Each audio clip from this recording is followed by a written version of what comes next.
Radio Free Asia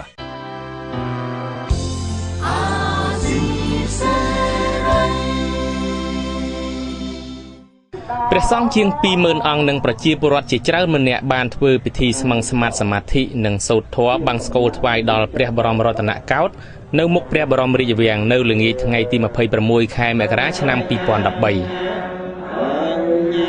ពិធីនេះគឺដើម្បីឧទ្ទិសមហាកុសលថ្វាយដល់ព្រះបរមរតនកោដ្ឋក្នុងពេលគម្រប់ខួប 100 ថ្ងៃនៃការយាងសោយទីបង្គត់របស់អតីតព្រះមហាវីរក្សត្រ មហាសមាធិមហាបង្សកូលនេះគោលបំណងធំគឺលើកនៅព្រះរាជមហាកុសលនេះឧទ្ទិសចំពោះព្រះបដិសន្ធិវិញ្ញាណណារបស់ព្រះមហាវីរក្សត្រហើយមួយចំណែកទៀតគឺមិនមែនតែប្រសង់ទេនិមន្តញាតិញោមពុទ្ធបរិស័ទឯកឧត្តមលោកជំទាវជាពិសេសគឺមានការយាងចូលពីព្រះមហាក្សត្រ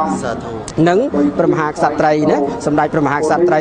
គឺដើម្បីបានអប់រំចិត្តណាឲ្យមានសេចក្តីសុខសន្តិភាពស្ងប់នៅក្នុងសន្តានចិត្តម្នាក់ម្នាក់កាលណាបើយើងបានទទួលនៅសេចក្តីសុខស្ងប់ក្នុងសន្តានចិត្តម្នាក់ម្នាក់ហើយទូទាំងប្រជាជាតិកម្ពុជាយើងនឹងបានទទួលនៅសេចក្តីសុខសន្តិភាពជាមិនខាននេះគោលបំណងធំរបស់យើងណា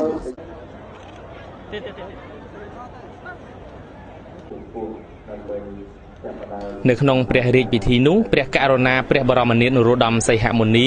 ព្រះមហាក្សត្រនៃប្រទេសកម្ពុជានិងព្រះវររាជមាតាមុនីនាថសីហនុទ្រង់យាងប្រទានការសំណេះសំណាលជាមួយនឹងប្រជាពលរដ្ឋនិងធ្វើព្រះរាជពិធីស្មឹងស្មាតសមាធិតាមប្រពៃណីព្រះពុទ្ធសាសនា